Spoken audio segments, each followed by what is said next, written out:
Hi, Jamily, and everyone else who's found my YouTube channel. Welcome back to another episode. My name is Tracy Hussein. Thank you so much for joining me. If you have just found my channel, I hope that you come back. And if you keep coming back, thank you so much. I hope that whatever I share with you today, I hope that it is something that you can resonate with. I hope that it brings you joy and I hope that it fills your cup. I obviously share parts of my life and my experiences. And yes, also, I have something awesome to share. So whenever I come on here, I always say that I recently started this YouTube channel. It's not the end goal, but it's part of the goal. I have reached the end goal. And now that we're finally here, I can just work on growing. I finally uploaded episodes of my podcast. That was the end goal, was just to have a podcast. I'm so excited. So I've done overthinking it.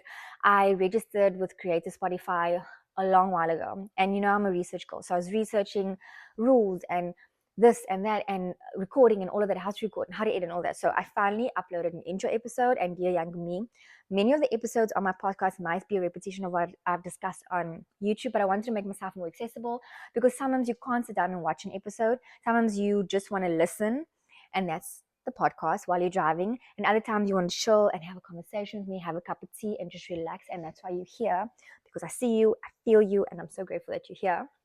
So yeah, that's exciting news. I'm going to put everything in the description wherever you can link on it and connect to my Spotify. So it's going to be exciting. I am still releasing episodes. I haven't gotten all the cute music like I do on YouTube, but I'm going to get there. But I don't want to wait to be in the right place to do it because the content is fire. It's obviously fire. So today's episode, I've been doing this for the past hour. My little one was sleeping, then she woke up, then I made something to eat. I'm trying to have a cup of tea, but I have to record this because I'm so excited. So today's episode, we are speaking about finding joy in the chaos. Life is always chaos. It is chaotic. And how I got to this episode was my husband sent me a video, and it was just a woman in her 70s or 80s, and she just described herself waking up.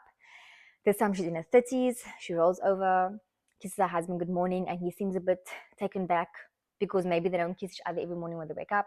She goes downstairs and she sees the mess, and she's like, I actually don't mind the mess because that means the kids are home. This time she's not rushing her mom off a call because she actually appreciates the fact that her mom's still around to call. And just goes back to how we all feel that many times myself, I have mom guilt at the end of the day, or I used to, because I would rush through my day. And at the end, I would have flashbacks of the day of how I reacted and how I didn't spend enough time with them. And I'd be like, what is going on?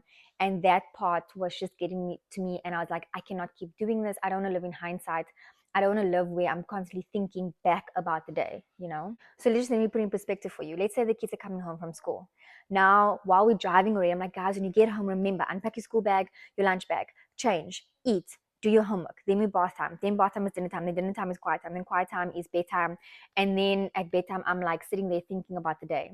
Okay, and then in 2023 I was listening to Joyce Myers, and she was saying that the mundane is what makes up your everyday life. And I was like, okay. She's like, we cannot live for the weekend or for a holiday or for a fun moment, because the mundane is what is the everyday life. It's the waking up, it's the lunch, it's the coming home from school, it's the dinner times. All of those things make up your life. And it's so true.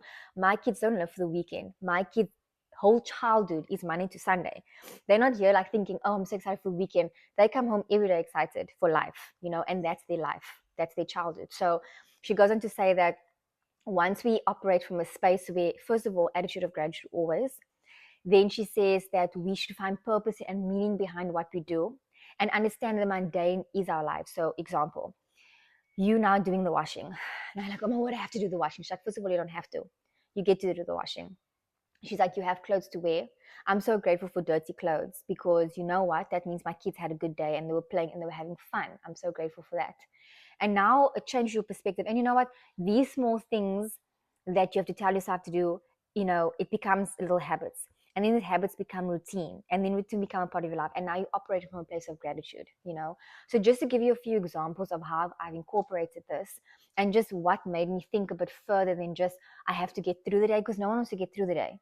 We want to have a freaking good life. We want to have a life full of joy and happiness, or just joy, because happiness is tied to something. Joy, because no matter what, I'm having a good day, right? So let's say a few things. I'm going to list a few things I thought about just so you can connect here. So let's say what would irritate me is going to the store to buy bread. I would literally be like, even now, I have to go buy bread. Then I'll be frustrated. And I'm like, you know what? No.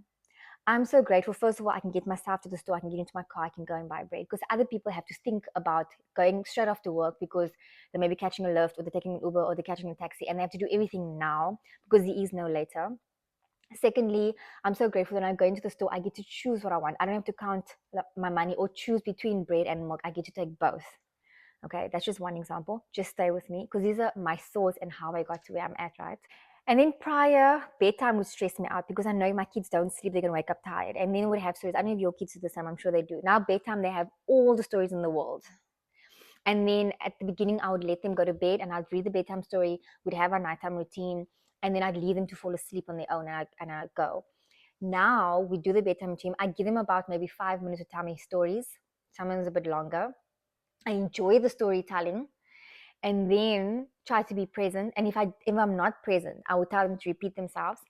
And then I would lay with them until they fall asleep.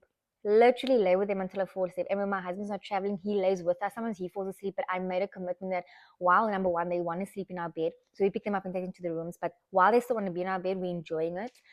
Secondly, we fall asleep with them because what a safe space to be, knowing that you can fall asleep with your parents in the bed. I mean, yeah, that's just amazing. So that's something that I also like thought about. And then our home. So we recently moved, and there were so many times I was tired when I got to do something. But I incorporated this in the previous home. So I love seeing to my home.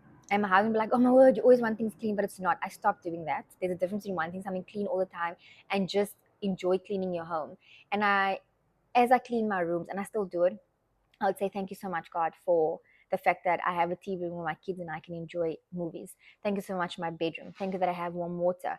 And it really became such a space where my heart's always full. I was really always happy. Whenever I'm doing cleaning, I'll put music on, and it wasn't like a lust. It wasn't something that I had to do. I enjoyed it because I would clean my windows because you know what? I'm so grateful that some of my walls are windows. What? Are you kidding me? I'm so grateful that I have this beautiful like cutlery and like dishes to wash because that means I had a full meal. That means my kids ate. Dishes mean that people ate, you know.